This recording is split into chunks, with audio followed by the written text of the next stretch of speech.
JP모건 같이 시장을 부정적으로 보고 있는 리서치도 7월은 아니지만 8월부터는 반등을 예상하기 때문에 알고 아닌 미국 JP모건도 8월에는 오른답니다. 초량 시각은 6월 28일 낮 12시 20분 경입니다. JP모건도 오른다라고 하니까 기대를 해봐야 되나요? 아니면 JP모건 반꿀인가요? 어쨌든 다행이긴 합니다. 이제 비트코인 가격을 시봉으로 갖고 와 봤습니다. 다행히 6만 달러는 지켜냅니다. 사실 5만 8천 선까지 밀렸을 때 바닥이 어딜까 좀 걱정을 했는데 위로 금방 올라왔어요. 6만 달러는 꾸준히 지켜내는 모습입니다. 그 이유는 아무래도 ETF 자금 흐름이 있을 텐데요. 계속 유출을 기록을 하다가 화요일부터 금액이 작습니다만은 순유입으로 전환이 됐습니다. 25일 날 3,100만 달러가 순유입됐고요. 26일 날 2,140만 달러가 순유입됐습니다. 27일에도 또 미미하긴 하지만 순유입으로 전환을 했습니다. 그럼 이제 비트코인 가격에 영향을 미칠 악재와 호재를 점검해 보겠습니다. 먼저 첫 번째로는 악재를 점검해 보겠습니다. 가장 첫 번째로 두드러지는 악재는 바로 정부가 판다라는 겁니다. 특히 독일 정부의 매도세 때문에 최근 가격이 밀렸다라는 분석이 많습니다. 계속 입금하고 있습니다. 거래소 입금, 외부 이체 뭐 여러 가지로 독일 정부가 들고 있는 비트코인을 팔겠다라는 뉴스들이 나오고 있고 실제로 매도 때문에 가격이 하락했고요. 아쉽게도 독일 정부가 여전히 5만 개는 들고 있습니다. 아마 이거 구체적인 수치는 조금 다를 수가 있어요. 하지만 여전히 물량은 많다라는 점입니다. 가장 많은 건 어딘가요? 미국입니다. 20만 7천 개 정도를 들고 있습니다. 그런데 문제는 이 와중에 갑자기 미국 정부가 지갑에서 비트코인을 거래소로 입금했다라는 뉴스가 나왔습니다. 미국 정부가 법원으로부터 비트코인 매도 허가를 받고 하루 만에 약 4천 BTC를 코인베이스에 입금했다라는 겁니다. 마약 밀매업자로부터 압수한 물량인데 코인베이스에 입금했다는 건 팔 거라는 얘기죠. 와, 그러면 또 매도 나오는 거야? 라고 하면서 미국 정부의 거래소 입금 소식이 나오자 가격이 좀 밀렸습니다. 그런데 이 주기영 대표에 따르면요, 미국 정부가 압수 물량을 매도를 안 했다라고 합니다. 이것이 시장에 미칠 가능성은 적다라고 했습니다. 왜? 코인베이스 프라임 현물 ETF 유입량이 많을 때 하루 2만에서 4.9 BTC를 처리합니다. 적을 때도 6천에서 1.5만 BTC 처리하는데 이에 대해서 4천 BTC가 미친 영향은 뭐 이거 다 커버하고도 남는다라는 거죠. 아직 매도는 안 했고 이것이 시장에 미칠 가능성 또한 적겠지만 제가 생각하기에는 투심에는 부정적 영향을 미치지 않을까. 그래서 실제로 약간의 가격 하락이 나오긴 했습니다. 사실 미국이 그간 많이 팔았습니다. 14년부터 10년간 19만 5천 개의 비트코인을 현금화했는데요. 이 물량이 다 어디서 나온 거냐? 네, 범죄 수익을 압수한 물량입니다. 문제는 19만 5천 개를 10년간 팔았는데 여전히 미국이 한 21만 개 정도를 보유하고 있다는 사실입니다. 너무 많이 들고 있죠? 이 비트코인을 만약에 시장에 내놓으면 가격이 떨어질 건 불보듯 뻔한데 뭐 다행이라고 해야 될까요? 약간 시차를 두고 시장 상황을 보고 가격에 미칠 충격을 최소화하는 방향으로 미국이 팔고 있다는 점입니다. 어쨌든 정부가 지금 현재 특히 독일 정부 팔고 있다는 건 악재라고 볼 수 있습니다. 두 번째 악재는 장외에서 사는 사람이 없습니다. 주기영 대표가 봤더니요, 지난 6주간 장외 거래 BTC 잔고가 10.3만 BTC가 늘었다라는 겁니다. 쉽게 말해서 장외 거래에서 파는 사람은 많은데 사는 사람이 없어가지고 그 쌓여있는 잔고가 10.3만 개가 늘었다라는 겁니다. 아직 구매자를 찾지 못했음을 시사한다라는 겁니다. 장외에서 사는 사람이 없거든요. 그러면 여기 쌓인 물량들이 만약에 매도자가 나 그래도 팔아야 되겠는데 하면 어떻게 하겠어요? 장외에서 빼서 거래소로 들고 가서 던질 수 있습니다. 그러면 가격에는 안 좋은 영향을 미치겠죠. 세 번째 악재는 USDT 공급량 증가세가 둔화되고 있습니다. 사실 스테이블 코인은 비트코인 매수 대기자금이라고 봐도 좋거든요. 그런데 이게 계속 늘어왔어요. 지금까지 연초율을 보자면 굉장히 증가율이 가팔랐는데 지금은 그 증가세가 둔화돼서 거의 플랫하게 가고 있습니다. 이 얘기는 뭐다? 크립토 시장의 유동성이 축소되고 있다라고 봅니다. 자, 유동성이 없으면 당연히 자산 가격에는 안 좋은 영향을 미치겠죠. 네 번째 악재. 어떻게 보자면 이게 가장 근본적인 악재다라고 볼 수 있을 텐데요. 비트코인을 비롯한 모든 위험 자산의 악재가 될 것 같습니다. 금리 인하 기대감이 후퇴하고 있습니다. 자, 미셸 보우만 연준 이사가요. 아직 금리 인하를 단행하기에 적절한 시점이 아니다라고 했어요. 그러면서 기준금리를 인상하는 것도 가능하다. 라는 말을 했어요. 애틀란타 연은 총재는 4분기 금리 인하를 예상하고 있습니다. 사실 시장이 예상하는 건 9월이죠.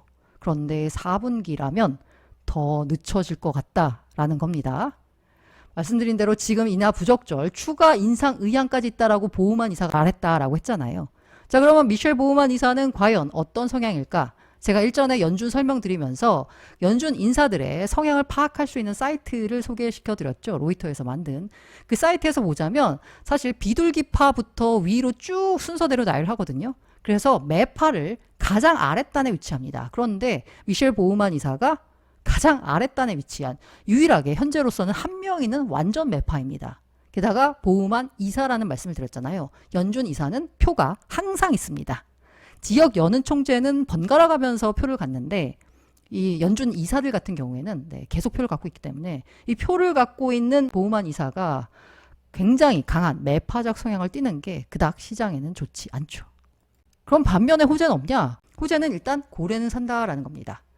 BTC 공급량 0.1% 보유 초대형 고래들이 어제 4.3억 비트코인을 매집했다라는 겁니다. 그리고 미스터 100이라고 알려진 이 고래는요, 아주 기가 막히게 저점 매수를 하는 그 고래거든요.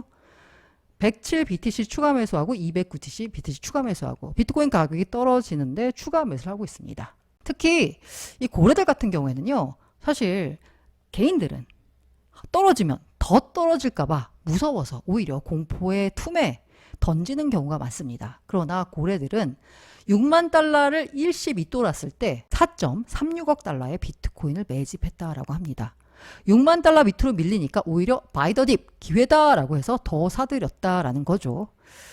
고래 배짱인가요? 아니면 자금력일까요? 저도 사고 싶은데 돈이 없네요. 두 번째 호재는 채굴자의 매도 압력이 약화됐다라는 겁니다. 자, 크립토댄이라는 크립토컨트 기고자가 있는데요. 비트코인 반감기 이후 채굴자들이 운영비 충당을 위해서 보유하고 있는 비트코인을 장외에서 매도했다라고 합니다. 그래서 코인 가격이 떨어졌는데 시장은 이런 매도세를 소화하는 과정 중에 있고요. 최근 들어서 보니까 채굴자들이 이미 팔만한 채굴자들은 다 팔았다라는 겁니다. 채굴자들이 던지는 물량이 시장에 나오는 그 압력 자체가 줄어들고 있어서 이게 점점점 줄어든 추세에 있기 때문에 3분기부터는 아마도 채굴자들의 매도 압력 약해지면서 상승 쪽으로 돌아서지 않을까라는 전망입니다. 자, 그리고 세 번째 호재는요, 반등 신호가 감지되고 있다라는 겁니다. 여러 가지 기술적 지표나 시장 트렌드를 봤을 때, 이 반등 상황에서 나올 법한 지표들이 발견되고 있다라는 거죠. 대표적으로 뭐냐면 비트코인의 미결제 약정이 급감하고 있다라는 겁니다. 추세 반전을 시사한다라고 비트파이넥스가 분석을 했고요. 크립토컨트 기고자 구스타프 파리아 같은 경우에는 비트코인의 선물 펀딩 비율이 제로다라는 겁니다. 이건 무슨 의미다? 바닥 근접 신호다라고 분석했습니다. 아울러서 현재 과매도 구간에 위치하고 있습니다. 매트릭스 포트가 X를 통해서 포스팅을 하나 했는데요. 평균 상대 강도 지수 RSI라는 지표가 있는데요. 이게 지난해 8월 중국 부동산 침체 이후 가장 낮은 수준인데 이때 비트코인이 25,000달러에 거래됐다라는 겁니다. 이 역사적으로 보자면요. 일단 과매도 너무 사람들이 많이 팔아서 가격이 떨어질 때까지 떨어진 다음에는 반등한다라는 겁니다. 그런데 지금이 바로 과매도 구간이라는 거죠. 네 번째 호재는 이거 어떤 분들은 야, 그 유니콘이냐? 온다 하면서 왜 안 오냐라고 있긴 있는 거야 라고 하는데 진짜 옵니다. 기관 투자자가 옵니다. 미국의 투자 전문 매체 더 모틀리 풀 같은 경우에는요. 단기적인 소음에 흔들리지 말고 비트코인이 6만 1,000달러일 때 매수하는 것을 추천한다라고 했습니다. 왜? 기관 투자자가 오기 때문에. 올 가을쯤에 비트코인이 고점을 경신할 수 있고요. 비트코인 현물 ETF를 통해서 기관 투자자들이 꾸준히 유입되고 있다는 겁니다. 무엇보다 이 매체 역시 비트코인은 공급량이 2,100만 개로 이 불변의 법칙, 변할 수가 없다라는 겁니다. 중앙화된 재단이 코인을 찍어내는 것과 달리 비트코인은 수학적으로 계산이 되어 있죠. 2,100만 개 끝입니다. 더 이상 안 나와요. 때문에 포트폴리오에 비트코인을 담지 않았다면 지금이 매수 적기다라는 겁니다. 자, 기관 투자 시간의 문제이지 옵니다. 특히나 스테이트 스트리트가 갤럭시 디지털과요, 디지털 자산 투자 전략 개발 협력을 단행한다라고 하면서 두 업체가 암호화폐 ETF를 출시하겠다라고 했습니다. 그러면 스테이트 스트리트 그 3대 ETF 업체가 있습니다. 운용사가 있거든요. 한 곳이 여러분 모두 아시는 블랙락, 뱅가드, 그리고 스테이트 스트리트입니다. 이 3대 ETF 업체 가운데 뱅가드 같은 경우에는요, 우리의 철학과는 맞지 않는다 라면서 일단 비트코인 ETF 출시 안 할 거야 라면서 선을 그었어요.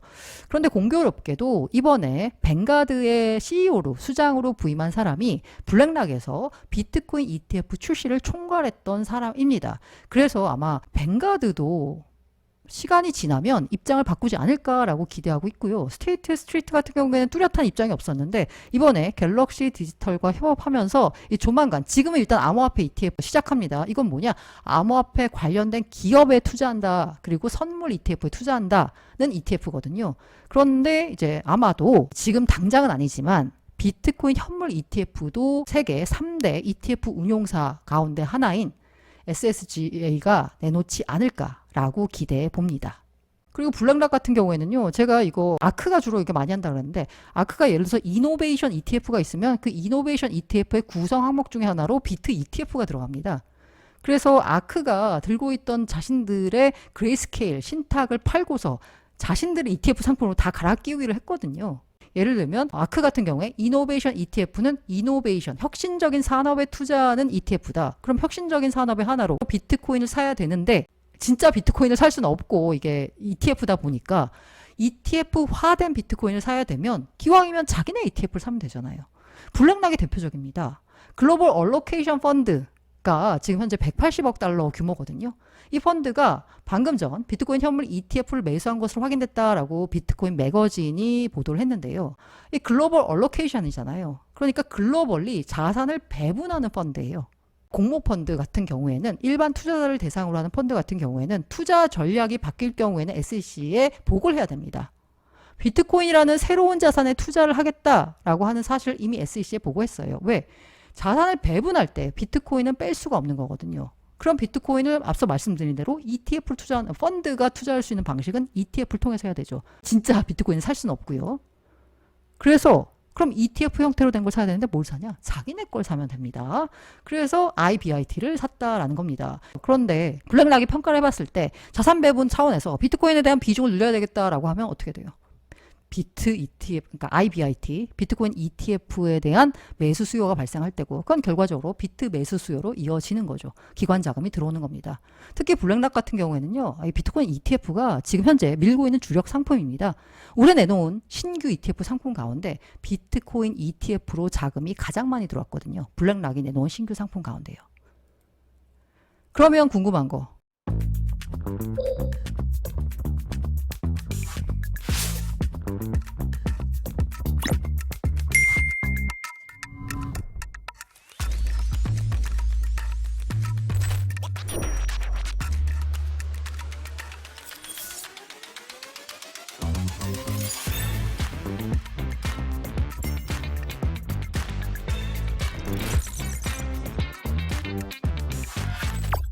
악재는 이렇고 호재는 이렇습니다. 그럼 앞으로 가격은 어떻게 될까를 세 번째로 알아볼 텐데요. 다 궁금하죠? 바닥은 어디? 이 얘기 너무 많이 나오는데 또 최근에 나온 얘기를 종합해서 전해드리겠습니다. 이론상 5만 달러까지는 하락 가능하답니다. 생각하기도 싫어요. 그런데 큐시페 캐피탈 같은 경우에는 6만 달러는 지킬 거다라는 겁니다. 현재 시장의 모습을 보면 6만 달러는 강하게 지켜내고 있습니다. 마치 콘크리트와 같은 모습으로. 그럼 6만 달러 무너지면 언제냐? 생각하기 싫지만 다음 지시선은 5.5만에서 5.8만 달러다라고 얘기하고 있고요. 압도적으로 무조건 지켜야 되는 건 5만 6,500달러입니다.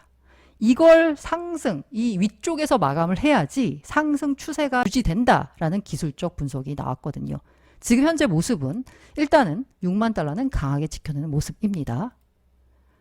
앞으로 전망은 어떻게 될까? 그럼 바닥은 일단 6만 달러는 지켜내는 모습이고, 그럼 앞으로 이걸 지켜내다가 올라야 될 텐데 횡보를 예상합니다. 싱가포르 최대 은행인 DBS 수석 투자 애널리스트가 하반기에 횡보할 것 같다 예상했습니다. 하반기에 횡보할 것 같다는 얘기는 뭐예요? 앞서 기록한 고점 73,000달러를 경신할 수 없다라는 거죠. 그리고 레트 캐피탈 같은 경우에도요. 이 반감기 도래 이후에 박스권 행보가 이어지는 것은 정상적인 움직임이다라고 했어요. 당분간 이게 원래 반감기 이후엔 그게 나타났었다. 당분간 박스권 행보는 이어질 것 같다라는 겁니다. 다만 얼마나 이어질지에 대해서는 정확하게 말은 하진 않았습니다. 반면 조정 끝이다. 반등 시작할 거다라는 전망도 있습니다. 자, EMC 랩스 같은 경우에는 중기 조정 끝났다라고 했고요. 크립토컨트 기고자 미그놀레님 얼마 전 신간 내셨죠. V자 반등 가능성을 표시했습니다. 아울러서 온체인 애널리스트 온체인 칼리지라는 분은요. 강세장 전환 전 지금 현재 건전한 조정을 겪고 있고 조만간 반등할 거다라는 겁니다. 다만 확실한 반등을 위해선 글래스노드가 보기에는 68,000달러는 돌파해야지 정확히 반등할 수 있다라고 합니다. 만약에 68,000달러 돌파에 실패하면 다시 이른바 저항선을 맞고 추가 하락할 수도 있다라는 위험성을 지적했습니다. 제가 가장 뭔가 반가운 소식은 뭐냐면요. 코인 시장의 저승사자라고 할까요? 어떻게 보자면 시장을 객관적으로 볼 수 있고 어떻게 보자면 반꿀 얘기도 나오고 있는 JP 모건 같은 경우에 최근에 보고서를 냈는데요. 나름 긍정적입니다. 7월은 부진하지만 다음 달까지 부진하다라는 거예요. 이건 안 좋아요. 하지만 8월에는 반등할 것으로 예상하고 있습니다. 때문에 이 JP 모건 같이 시장을 부정적으로 보고 있는 리서치도 7월은 아니지만 8월부터는 반등을 예상하기 때문에 이번 여름에 좀 뜨거운 암호화폐 썸머 랠리가 나타나길 기대해 봅니다.